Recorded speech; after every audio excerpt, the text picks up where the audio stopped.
Hi, my name is Bruce Bolger. I'm the founder of the Enterprise Engagement Alliance, and we're focused on helping companies enhance their performance by engaging all of their stakeholders in their purpose, goals, objectives, and values. And as part of this, we do a lot of free programming, educational programming, and feature articles on all different aspects of both enterprise engagement and also total rewards. So today we're doing a case study with a promotional distributor, Kevin Dovel. You'll correct me, Kevin, if I pronounced your name wrong. And he is hmm CEO of a Proformix. I can't see that, Kevin. I'm so sorry on my own screen, but you're going to No have a worries. chance to tell us again. And he's going to tell us how he is expanding his promotional business and creating more value for his customers by offering incentive and recognition programs. And we have also with us Roger Thomas, who actually selected Kevin or recommended Kevin for this case study because Partners for Incentives, as I'll explain in a second, focus exclusively on helping promotional distributors and related solution providers provide their services to end user clients. And Roger has been in this business for quite a while. So Partners for Incentives is the company that is actually sponsoring this case study, and they describe themselves as America's premier company to support promotional distributors and similar companies to provide customer loyalty, employee performance, safety incentives, sales engagement, wellness, years of service, and related engagement services. And then finally, the EEA, we're the how-to organization for total rewards and enterprise engagement. We give away a whole bunch of stuff, including great content like this. So you can check out our site at theeea.org. And I'm now going to stop the share and thank Kevin and Roger for joining us. Kevin is located on Carolina Beach, which sounds in Carolina, North Carolina, which sounds really good right now, Kevin. So, Kevin, tell us a little bit about your business, your background, and then we'll get back to how you got into expanding beyond that. Certainly, yeah. My partner and I started our business in 1996. It was actually kind of a funny story. There was a hurricane that went through Raleigh, not Hazel. Anyway, hurricane went through Raleigh and basically decimated the area. And my partner and I decided to buy a couple of chainsaws and go out and start cutting trees down. And we ended up doing that for 3 months. And we always wanted to be in business together. And we're like, well, we knew a friend that was in the promotional products business, and we decided to use the money from the tree service to Wow. start our business. We started in my bedroom in uh, in October of 1996, and yep, it's been quite a ride since then. Well, Been pretty awesome. congratulations. I guess that's called making lemonade out of lemon. Uh, Absolutely, yeah. That was some hard work. I definitely enjoy the promotional products business better than the tree business. That stuff is hard on your back. So tell us, when did you start venturing into incentives or recognition? Was that something recent? So it was actually in our 20th year of business. I got invited to the Goldman Sachs 10,000 Small Businesses program. Mhm. And in that program, you were encouraged to find your your business's greatest opportunity. And so I really did a lot of thought. And about that time, think I'd met Roger about that time, and realized that this would be the best opportunity. So with the 10,000 Small Businesses program, we did a deep dive into the opportunity. It was about a 3-month program with 2 visits to Boston, and an amazing program if anyone's ever interested in it. But we basically did a deep dive on this opportunity. And the reason I was so attracted to the recognition business is, as much as I love promotional products, every time you go out and make a sale or you have a new customer, you're onboarding them, you've got to provide ideas, you got to find new products. You never really have an efficiency developed because there's always an administrative drag. Behind every sale, you've got to find or every new customer, you've got to find new products, you've got to understand their events. It's a constant cycle of having to come up with new ideas. And as much as it's fun for a while, in the 20th year of my business, I realized I want to find something that I can sell and create more of an annuity as opposed to having to do the same thing over and over and over. And so that was the biggest opportunity. And as it turned out, it's worked out really well. Well, we're going to get into that, so bear with me, but thank you. That's perfect. Sure. So, Roger, what made Partners for Incentives? You're one of a very few promotional, pardon me, incentive companies and recognition companies that focuses on selling through distributors. Could you give us a little history about why your company did that and when? Yeah, we've been doing this for over 70 years. And I think we realize that the promotional product distributors out there, I think there's over 20,000 of them across the country. Obviously, it's very difficult to have coverage with that many people. So that's when we decided that we would have promotional product distributors like Kevin and his company help us gain entry into a lot of organizations that need incentive and recognition help. And so we got into it. We've got a 200,000 square foot warehouse, and we provide the knowledge and the expertise because it's not just about awards and pricing, it's about performance improvement. And that's the one thing that we try and get across to our promotional product distributors. Very, very important. Well, we're going to dig into that. So, Kevin, in terms of one of the big things that I hear from promotional distributors as to why they don't like this business is A, that it requires areas of expertise that they don't feel comfortable with. And I think anyone who's in sales knows that if you're not comfortable with the subject, you can't sell it, right? So that's number one. And then number two, margins. Obviously, a typical promotional products order is around, I think, officially around $900. And thank heavens you can get about a 45% margin on that, maybe if you're lucky uh, before you pay, of course, your partners, etc. But the incentive is much less, right? You might get 15%, but the order size, of course, is much bigger, and it's the opportunity for that annuity. So why do you think that really still so few distributors really sell incentive rewards and recognition? I would say that it's still under 10%. I think you hit the nail on the head. I think it's the fact that if you're not comfortable with something, speaking about something with expertise, then a lot of times you avoid it. And that's the one great thing that I've loved about being in partnership with Roger and his company is that I don't have to be the expert. All I have to do is be able to go out and start a conversation and not talk about product. And that's one thing that Roger, never forget our first trade show we did in Myrtle Beach. And Roger, my partner and I were there and we're trying to sell product features, and Roger kept talking about we're not doing that. We're talking about best practices within organizations. We're talking about how to improve and it's basically sales, the same sales that you would normally do in the promotional products, where you're not going out and saying, here's the greatest tumbler here, you need to buy 1,000 of them. You go in and find out what their needs are. And because you have confidence in that, you can go in there and start that conversation.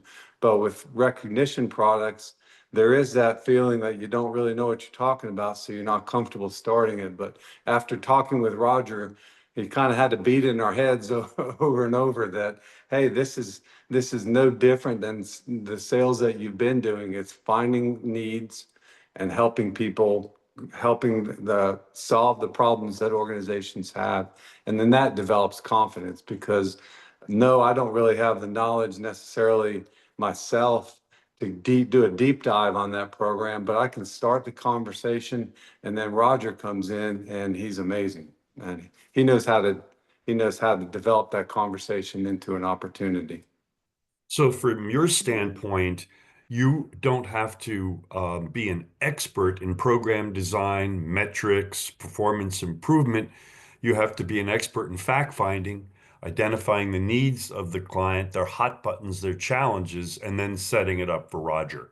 And I want to get Absolutely. back to this issue about margins in a minute, but I'm going to get focus again on program design. Roger, one of the things, and I want to get your opinion on this, you've been in the business a long time. I look at all of the companies in this industry, every single one, incentives, I mean, all of them. They're always talking about rewards. They're always talking about recognition. They're always talking about what they're selling. But in a way, that's not what the customer, a sophisticated customer wants a result, don't they? Or is this industry beginning to evolve more to, hey, what's the result from what we're selling? I think we're trying to get there. And you're right. A lot of promotional product distributors focus on price and awards. And that's not what the executives of major organizations are looking for. When you're talking to a vice president, his goals and objectives are, for instance, hey, I need to reduce turnover. If I can come in through proper rule structure and program design, I can help him reduce his turnover. Let's say he's got 1,000 employees. Let's say I can help him reduce his turnover through a well-structured program by 10%. That's 100 people. If it costs that organization $10,000 on average to recruit, train, educate, and get engaged in their organization, I just saved them $1 million.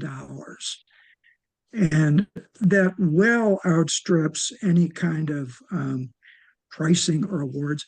Now we've got 10,000 awards on our website. We're as competitive as anybody in the industry, but it's not about that. It's about return on investment.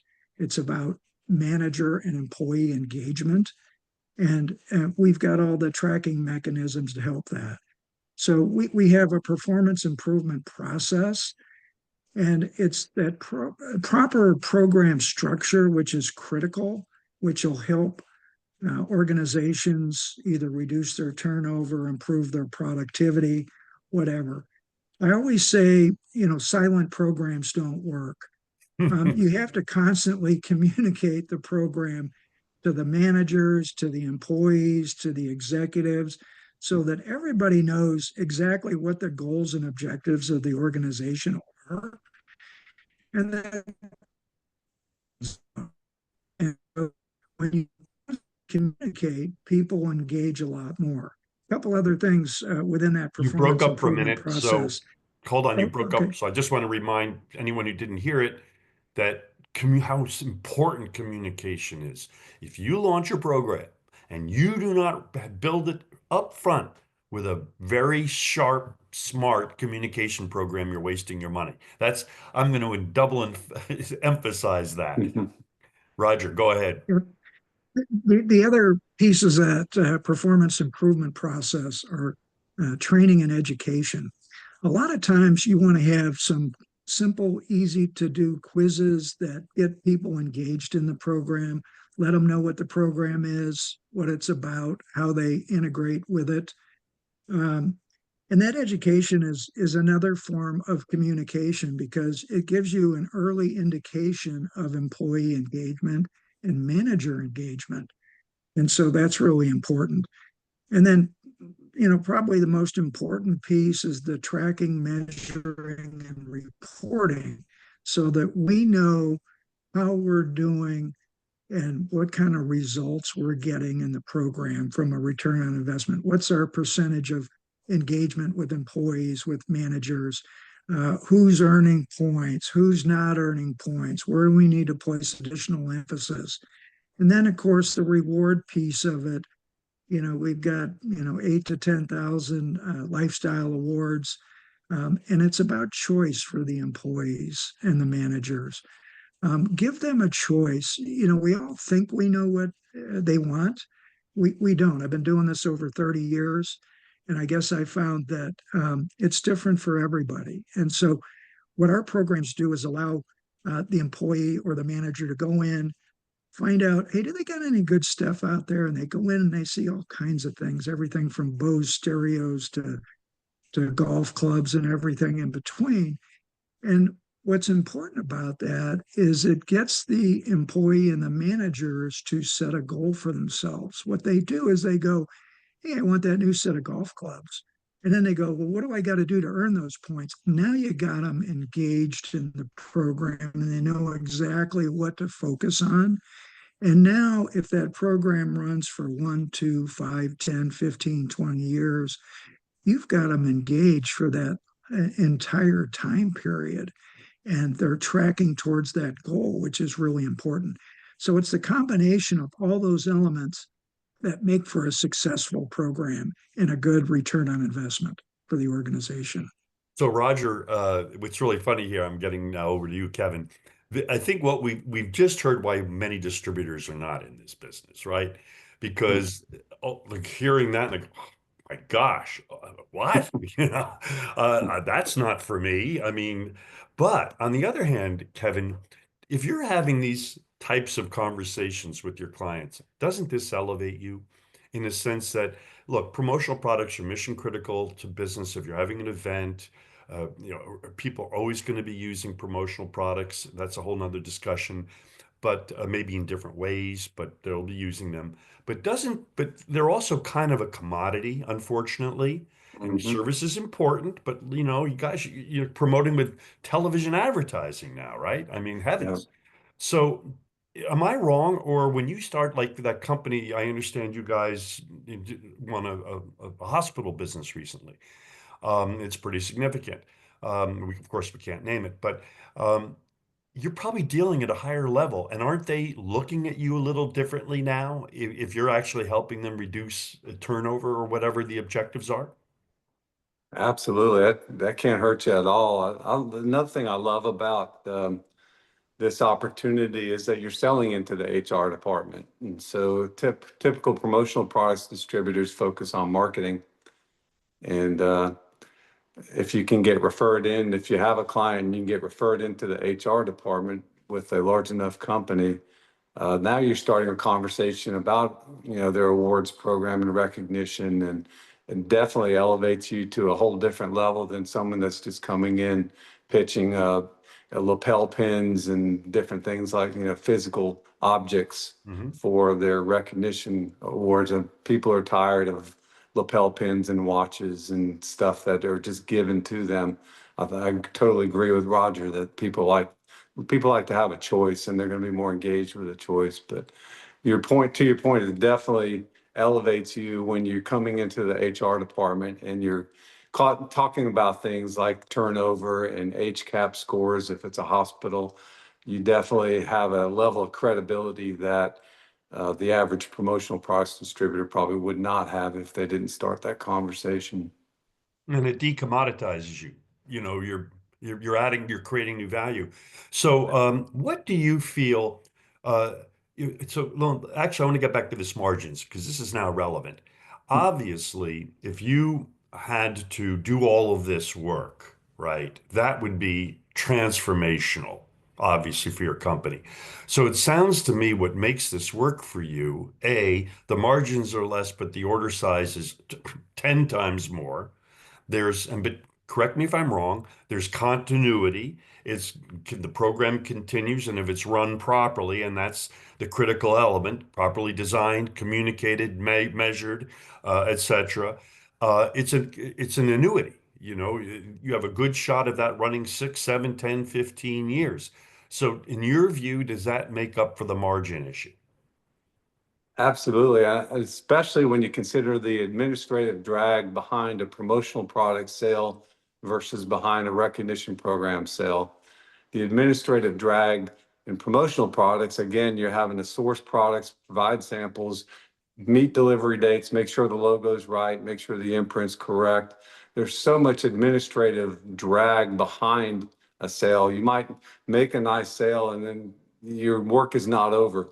In recognition programs, the administrative drag is significantly less. So there's no cost I don't have an admin following behind me, making sure the proof is right, making sure that it's shipped on time. There's zero administrative drag. All that administration is being done by Rogers Company. So I can sacrifice a little bit of margin knowing that I'm not focused on this program the entire month. Basically turn it over to Roger's company. They do the administration of it. We just stay in contact with the customer and making sure they're hitting their metrics and making sure they're happy. But to me, the administrative drag is the key. The annuity and the lack of administrative drag on this type of sale is, for me, why I determined it was our business's greatest opportunity You know, for isn't it growth. funny, Roger, that he got that from a Goldman Sachs meeting? But isn't that, no, I think Yeah. that's really terrific. Yeah. So, Roger, let me ask you from your standpoint, and I'm going to hit you with this too, Kevin, as well. We do have a few more minutes here. What do distributors need to know, and when do they need to know when to hand it off? What is that? You know, you can't just go in there. Kevin just did not go in there and say, "Hey, I now sell incentives and recognition program," and open up his portfolio, right?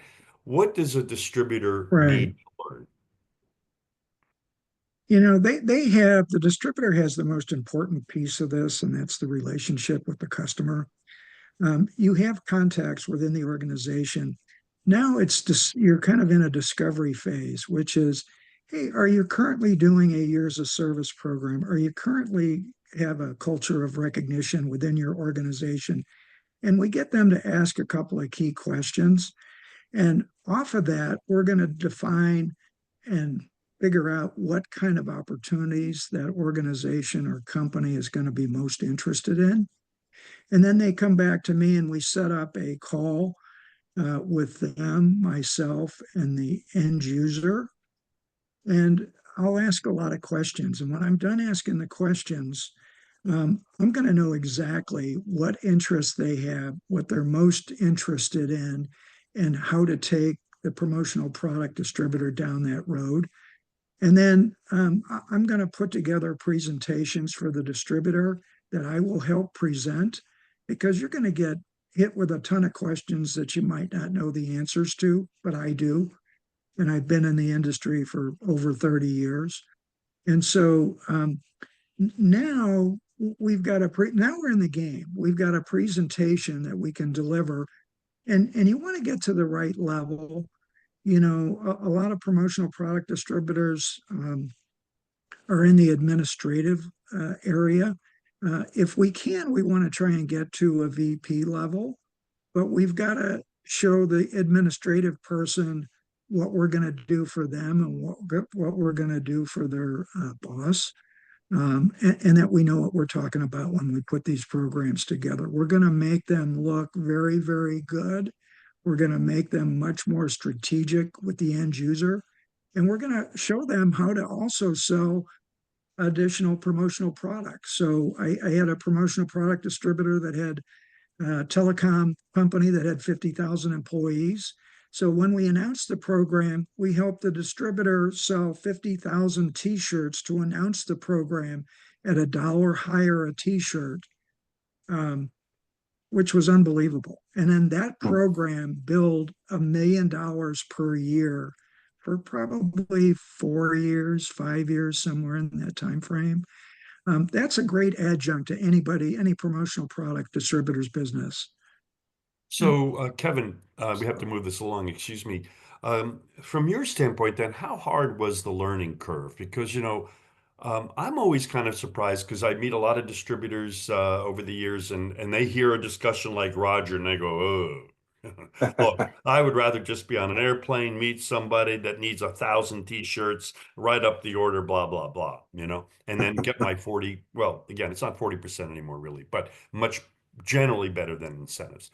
So what do you think what is the learning curve that you needed to feel comfortable? And by the way, we're talking about recognition, but there's also sales incentive, channel engagement programs, B2B, customer loyalty. You guys, as we saw on that slide, sell all of that.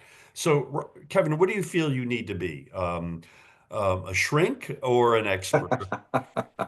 Definitely neither one, thankfully.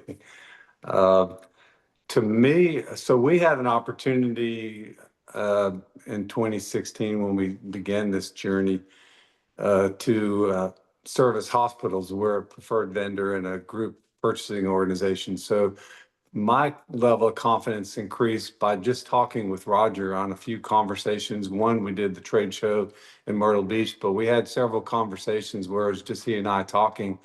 And I started focusing in on the hospitals. So they have unique challenges, typically voluntary employee turnover and HCAP scores, which will determine their Medicare reimbursement rates. So really just some basic information allowed me to be very confident to start conversations, knowing that I didn't have to be the expert. I'm not going to get under the hood and try to fix the problems, but just to identify where the problems are. And it's essentially the same thing as all other sales, is just asking questions, taking good notes and listening, and that develops the confidence. So there's really not that much knowledge you need. It's more or less just getting out of when you're nervous, you tend to have verbal diarrhea. When you get comfortable, you go, okay, I'm going to go in there and help this person. I'm going to ask them questions. And it's just basic sales. There's no difference. Well, and then it seems to me, this is what I've often said to distributors who are wavering. I say, because confidence, if you're not confident, you just won't do it. And I Yeah. say, wait a second, God, wait, did you start that company that you've got? And they'll say, yeah. You have a couple of employees, right? You have a bunch of customers, right? And I say to them, you're a CEO. Huh? What? Yeah, you are a CEO. So just remember when you're sitting down and talking to a CHRO, you're higher up than they are in a sense, right? But people, they don't have the confidence and they don't realize that they don't need to have the solutions. Roger, and this is one of the most important points. I would imagine one of the hardest things with the distributor getting into this business is to stop them from thinking about product, right? And to be able no, no, don't worry. The rewards will worry about that later. Don't worry. Okay. Right now, if you guys want to get a measurable result from this thing, we can help you do that, but we need to understand your business. And I'm going to bring in Roger Thomas, 30 years experience, blah, blah, blah. Is that, is that a difficult shift for distributors to make? Is that a question to me or Yeah, Kevin? no, to you. Yeah, from your To you. experience. You know, if I can just get the promotional product distributor to ask a couple of key questions, and I call this the discovery. Hey, are you doing a years of service program? Or do you have a culture of recognition where your managers can recognize and reward their employees for going above and beyond? Do you have a wellness program? Do you have a safety program? If I can get information Well, on that. And because typically what happens is they're not totally happy with who they're currently using for what they're doing, and they're not totally happy with the solution. So if we can come in with an alternative um, process that might improve the performance of any of those programs, now you're in the game. Now you've got an opportunity, and it's just defining how big that opportunity is. so Kevin, you're going to get the last word here. Um, what do you, in terms of the mix of your business, obviously in 2016, when you made this transformation, it was zero. And of course, you're a privately held company. You don't have to disclose anything, but is this now becoming a significant part of your business? Absolutely. This latest program that you just referenced with a hospital, once it's up and running, should be probably end up being about a third of our revenue just from one opportunity. Wow. So I would imagine that's something you want to expand. So, well, Absolutely. well, Kevin, thank you so much for joining us, and you answered all of our questions beautifully. Roger, thank you very much as well. This show, folks, is going to be on our EEA YouTube channel, as you know already, and it's also featured in an article for those who won't be able to take the time to watch it. So, and it will be added to our permanent library, how to effective practices information. And again, thank you also to Partners for Incentives for arranging for this case study with Kevin Dovel. Thanks. Oh, by the way, Kevin, did I pronounce that name right? Kevin You Dovel? did. You nailed it. Oh, great. You should have been a movie star. All right, folks. Thanks again. Bye-bye. Thank you. Thank you.